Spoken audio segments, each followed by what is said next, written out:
ഞങ്ങളിപ്പോൾ ഈ കാണുന്നത് മുള്ളേരിയ എക്സ്പോയിലെത്തിയ ജനങ്ങളുടെയും വാഹനങ്ങളാണ്. ഇരു സൈഡും പാർക്ക് ചെയ്തിട്ടുണ്ട്.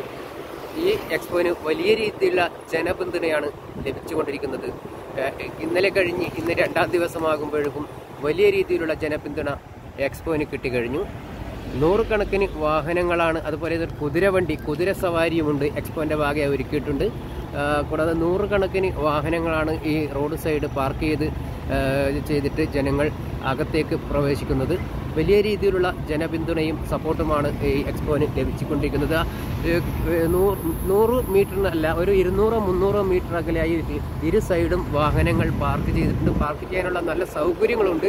എത്ര വാഹനങ്ങൾ എത്തിയാലും ഇവിടെ പാർക്ക് ചെയ്ത് എക്സ്പോ സുഖമായി കാണാനുള്ള ഒരു സൗകര്യം ഇവിടെ ഒരുക്കിയിട്ടുണ്ട്.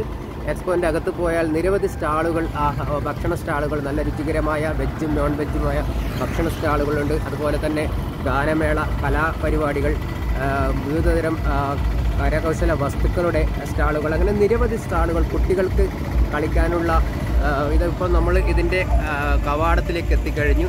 കവാടത്തിൽ തന്നെ വളരെ ആകർഷണീയമായ ഒന്നാണ് കാണുന്നത്. ഇത് കവാടത്തിൻ്റെ തൊട്ട് തന്നെ വലിയ രീതിയിലുള്ള വാഹനങ്ങൾ പാർക്ക് ചെയ്തിട്ടുണ്ട്.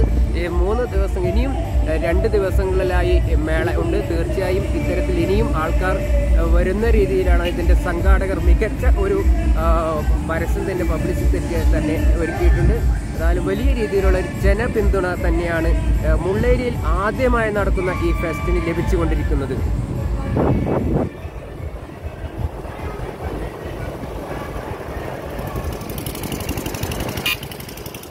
എത്ര തന്നെ ഓടിയാലും നമ്മൾ വാഹനം നിർത്തിക്കഴിഞ്ഞതിൻ്റെ അറ്റം നമ്മൾക്ക് കാണാൻ പറ്റുന്നില്ല. ഇപ്പോൾ നമ്മൾ നിരവധി സമയം ആയി ഇങ്ങനെ ഓടിക്കൊണ്ടിരിക്കുന്നു. പക്ഷേ വാഹനത്തിൻ്റെ അറ്റം നമ്മൾക്ക് ഇതുവരെ നിർത്തിയിട്ട വാഹനത്തിൻ്റെ അറ്റം ഇതുവരെ